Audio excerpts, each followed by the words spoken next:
Hey, you guys. Okay, I'm going to answer another question. This question is a really good one.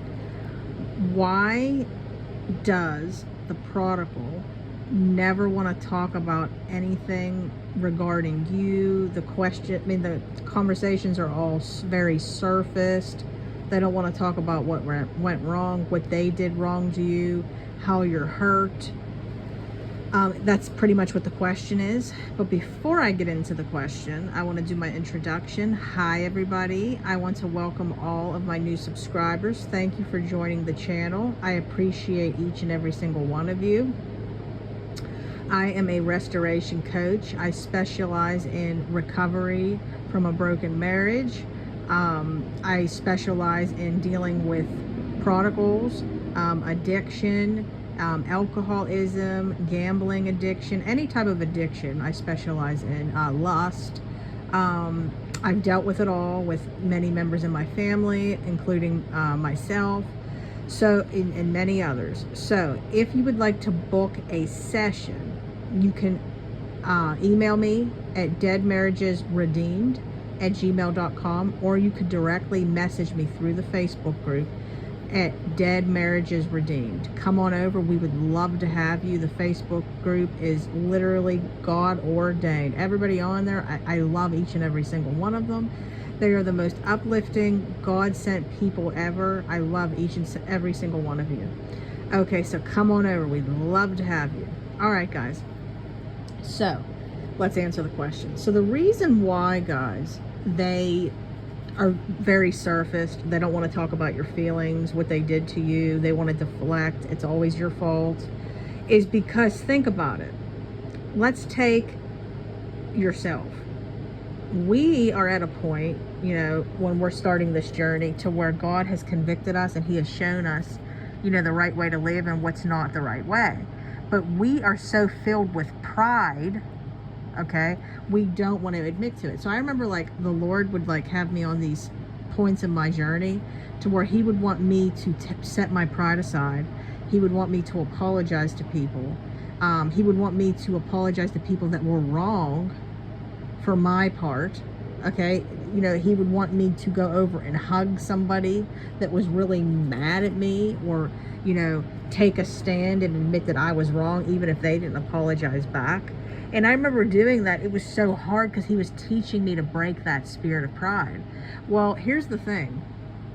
Not only are they filled with pride, but they know what they're doing, but at the same time they don't. And the devil has blinders on their eyes, just like Saul.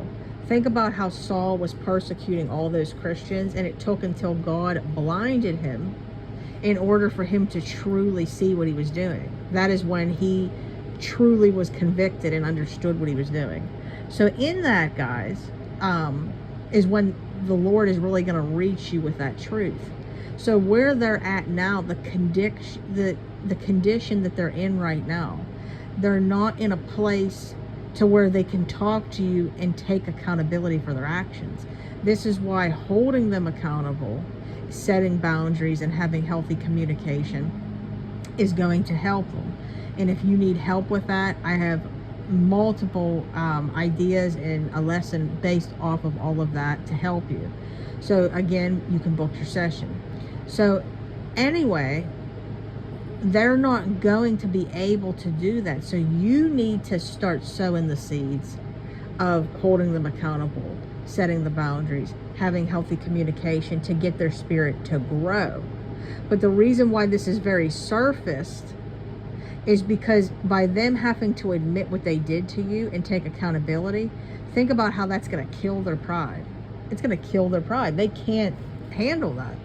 The pain is so bad. If they actually felt, that's why they're turning to other women, other men, drugs, alcohol, living just a loose lifestyle. And if they actually were to take accountability for their part, and they felt what they were doing to you, it would be so unbearable. A lot of them would want to kill themselves. I'm telling you right now, guys, this is why they're in the condition that they're in.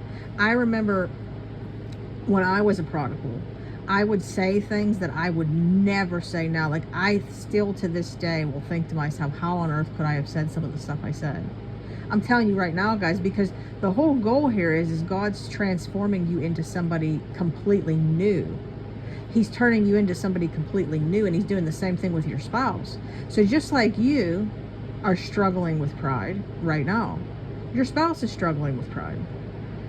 They're struggling to admit what they're doing, and they have to keep hiding behind the evil that they're doing. So I hope that that helps, and that gives you a little bit of a reason why they're doing this. They're going to deflect, and it's going to be everybody else's fault but their own. But remember something, guys. The Lord is going to hold that mirror up to their face, and he's going to show them, this is why you did this. This is one of the reasons why he separates us.